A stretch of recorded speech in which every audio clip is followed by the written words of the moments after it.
So we're here today with Greg Carrillo, definitely an Arizona drag racing legend. If not a legend in his own mind. No, legend in your own mind. No, That's Greg, what it really boils down to. Greg, you're definitely earned the legend status. You've been a great representative for Arizona, as well as Colorado, that other state. But Yeah. you've done a lot here in the valley. You've inspired a lot of people to race. You've trained a lot of people how to work on cars, given a lot of people opportunities, and had a little bit of success along the way.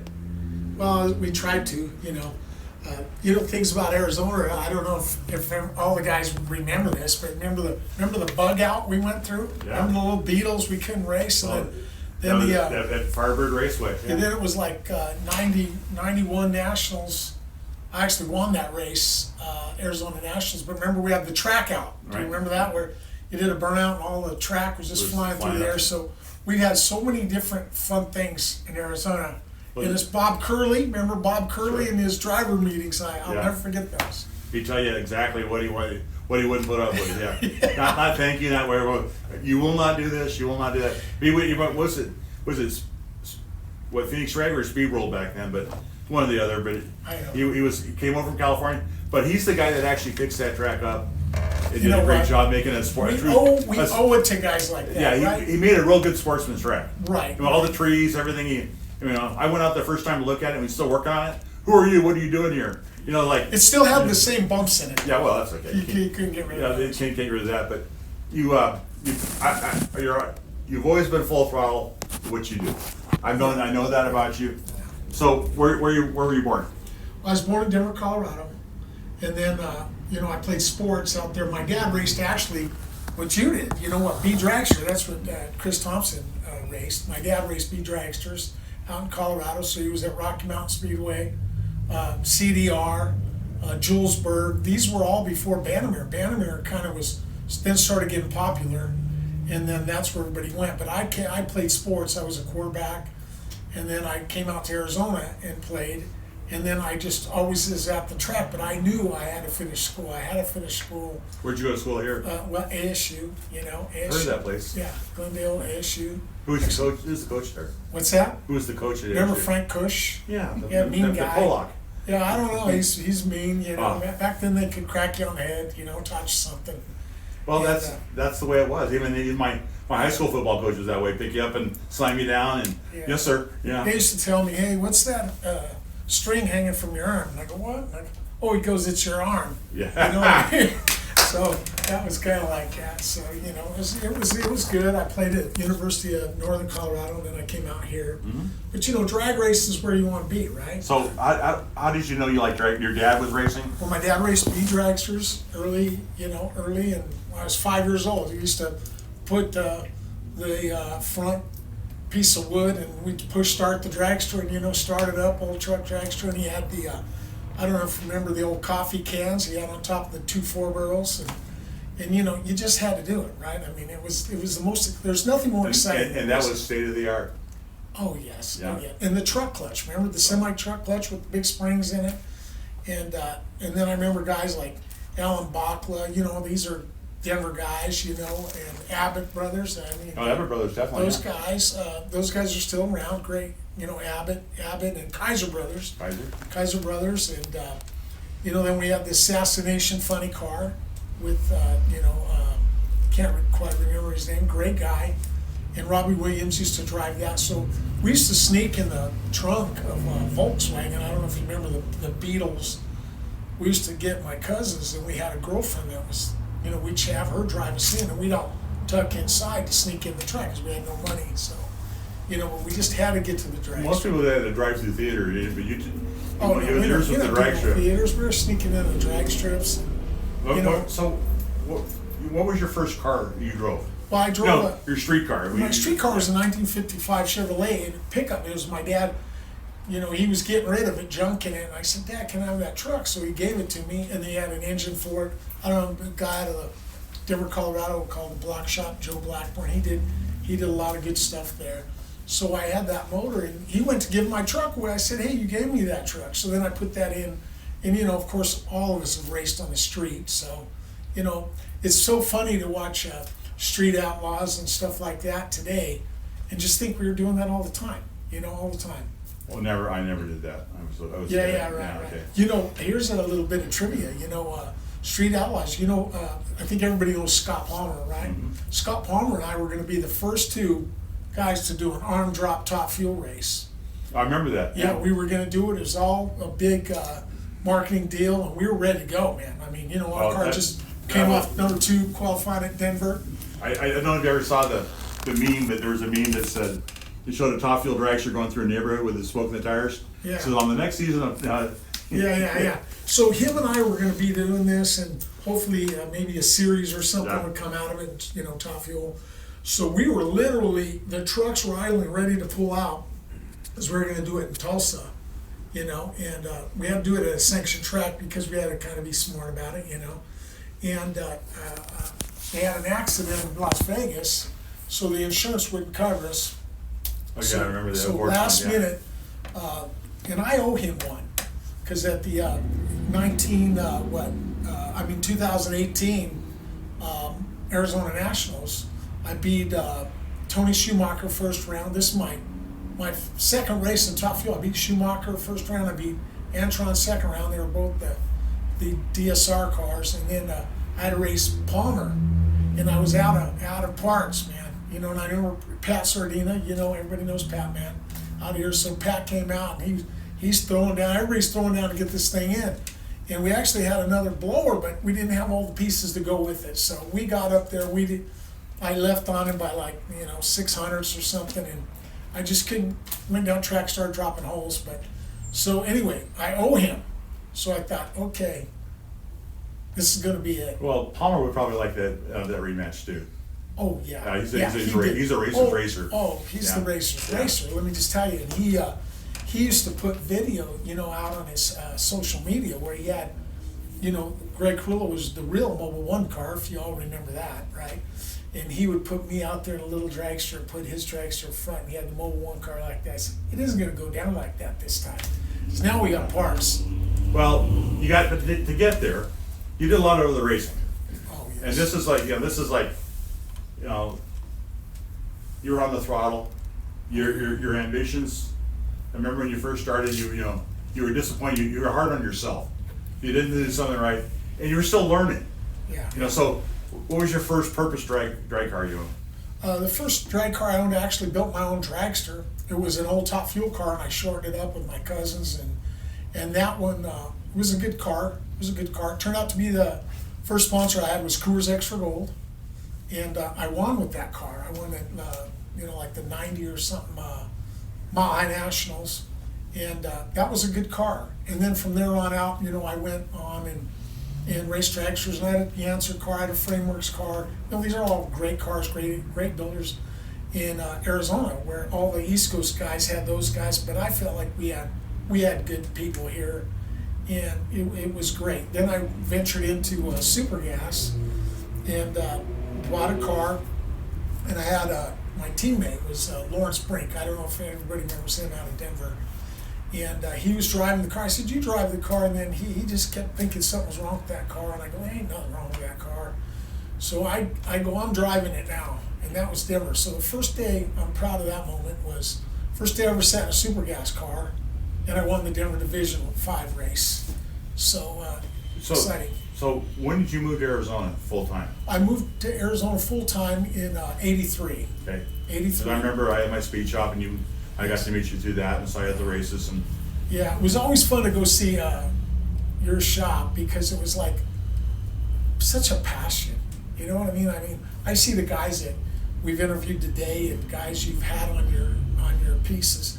These guys are just, I'm just a fan of them. You know what I mean? I know I have I have my own path. Let's call it my own path. But these other guys, they're just, I loved watching them. And a lot of times I got the best seat in the house because I was sitting in the car and I got to watch them race, you know? So it was like... Well, you're the perfect... I remember your drag racing, your desire, but you're the perfect guy, the perfect salesman. You know, you had a car lot on 19th Avenue. You still doing that at all? Yeah. I'm not doing it now, okay. But I still own the car store, and I rent it out. But as you well know, I remember when you were doing Air Raid and a few of those things. Chris is, heavily involved with SEMA. So I did all the marketing for, event marketing for mobile for 25 years actually. And so I see me everywhere. So I just had a different path after, I had the car store, and I just loved marketing, and I knew that I just, drag racing is a challenging, not just racing the older guys and the guys that won, you watched and you beat them or whatever. It was to me, it was like, the people were great, but the challenge of making it all the way to Top Fuel. The day I started my Top Fuel car at an NHRA race, I went like this. Yeah. I made it. Along the way, who was there? Who do you remember that it was like, I appreciate, somebody helped you here or there? Oh, God. Because it's something that we all have mentors. I mean, I've had a lot of other successes in my business life, and none of it would be possible without other people opening doors and saying, hey, you'd be okay if you weren't, or they would they take you aside and tell you something, or they say, you need to talk to this person. You have to have that guy. And that guy for me has been Glenn Mikers. He's tough, man. I mean, he's one of these guys. If you don't do stuff right, and he'd pull me off the side and we'd go at it, but I did need something to balance my enthusiasm and my drive. And that's kind of been that guy. And as we move through time, we've had many different people help us. We mentioned Pat Sardini, I call him Sarducci, Yeah. But I mean, guys like that, Chris, helped us. And then we got, Lopers, we go to Lopers, and it just, as you move forward and to get into the Top Fuel, it was just, I just wanted to keep climbing. I had a drive, and I just wanted to go. I want to beat these guys. I want to race with these guys. I want to show that I can do it. So there's so many people that you can have. I mean, I've had, Aaron Brooks, had the fastest car at the beginning of this year, and all of these guys on my team, the guys on the team, so many talented guys that I have with me now, and they've been with me since the beginning. I could name all the names, but these guys would race with me if we never got paid. I paid them some days I couldn't pay them, some days we pay them, but you're not going to do this by yourself. You're just not going to succeed by yourself, and I think everybody has that story, of somebody who helped them and helped them get there. And a thing like in 22, we qualified for like second at Denver. We were having, we need to get money to do this. Mm-hmm. You cannot race Top Fuel without money. You can spend $300,000 a weekend now, and it's just amazing how it's escalated. How fast the money goes. Yeah, and it's just crazy. But in 23, I sat in the car in a year. We worked on it. The guys worked on it, and I rolled it out #1 at Denver. I mean, when I seen that sheet after qualifying #1 at Denver, it was one of those moments again that we did it. You know what I mean? We're not done. We're not done. But so you have, it's fun for us guys to know you, to watch you run the Top Fuel thing. We're all excited about Dylan Winisky and the family going into the funny car. It's hard to be the one car team. So you're a privateer, and you're out there trying to earn the money, but the passion's there, or you wouldn't even attempt to do it, because you got to be willing to take a lot more no's before you get yeses. You're turned down. You apply try to get somebody to sponsor you. It's really hard, but you keep after it, and that's an amazing thing. Tell us how important was your dad to you in your? How important was it? With your relationship with your dad? Oh, my dad, he's he's the best. I know that he supports you. Let me tell you something about the old man, okay? Mm-hmm. He doesn't like to get beat, okay? And he would say, we'd go, I can't, where were we at? Well, we got first round in Denver when we raced Antron. We beat him, and then we went into the next round going to race Alan Johnson and Salinas. I said, we got these guys, but we had a little mistake in the pits because we don't race all that much. but we tried to get there. We couldn't warm the car up, and I stepped on the gas. I was out front and then dropped the hole and just got nipped at the stripe in Denver. But that's the moment that I remember the most about my dad. He goes, God dang it, I hate this. And you know, I just love that attitude. You know what I mean? You don't want to pat on the back because you made it to top few. You want to beat these guys. So that's the drive that the old man. You know, he's in his late 80s, but that's what I love about him the most. You know, it's the The drive. fact that he's getting to share this with you. What's that? The fact he's still here sharing it with you. All that. Yes, and you know, it's so fun to have him still there. I'm so fortunate to have both my parents, and they show up the track, and you know, to see him over there eating the Santiago's burritos, which thank God for Santiago's who put some money out for us, and to just see him there, you know, and then all your family, and good to see all the guys come by and support us, because it really, you see all these fans and people out there. Well, Yeah, but seeing the old guys that you raced against, come well, on. the tough thing is that I would think that I don't know how I could handle it. And Jim Maroney ran into the same thing. Yeah. All these people are your friends, but because you're trying to do something that they could never do, all of a sudden they kind of become your biggest critics. You know, behind your back, they'll, and it's not. But No. there are some of those people out there. And I think if it was easy, they'd be doing it. I think you're kind of right, but in my case, I've not seen any of that. But you know how it goes. Well, it's the ET slip. You may not see it. Yeah. And Ronnie may not have seen it, but I've heard people sniping at this and that. Yeah. And I would say if it's that easy, just go do it. Right. Let me tell you something. If you can do it, then it's never bragging if you can do it. I've always said that. If you can do it, it's not bragging. Yeah, just you got to do it, right? There's people that talk about it, and then I call it the do stage. You know, you can talk all you want, but you got to have the do stage, or nothing becomes a reality. So, I know there's the naysayers out there, but I think overall, the competitors that I've raced against, I think they're pretty proud of me, to be honest with you.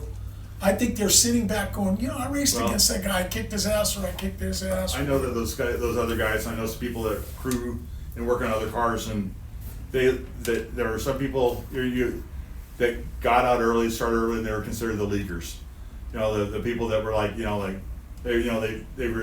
they were there to get first time qualifier money because they didn't have the money to race the event. No. That's not the way you went to race, and I think people respect you for that. The ones that you have to sometimes limit your qualifying passes because of your budget, but your goal was you wanted to be in the show. You weren't there to be number 17. No, I was there to be number one. Yeah, and absolutely. There's no question about that. I Right. mean, I told my guys, we're not going unless we can compete at the highest level, and that's just it. The trouble is, Chris, when you win these races, you can't do nothing else. You tasted it, you have to have it. It's almost like a bear who eats something he shouldn't be eating, and he wants more of it. For the cocaine sharks. yeah. I mean, you just have to. Yeah. You have to have it. And another thing that you have to do is you have to have the hunger to do it, or you have no business doing it. Greg, I think that describes all our legends. At every level, they've done it. Yes. They do it. The camaraderie, the friend. I mean, you're doing it with a bunch of friends. You respect these people, and then when you feel the respect back, it's a mutual thing. Makes you feel good. But the legend guys have all had that same drive. Because they come back and they do it. And they do it at their best level where they're at, and it absolutely describes. Where you're legend wise. You definitely got a ton of passes down the track in a super comp car. Did it really, really good. Thank you. You introduced the keg pad to everybody as a way of their trailers. Chassis saver? Chassis saver. You're an entrepreneur. You've done a lot. You've always. I wish I had half your energy.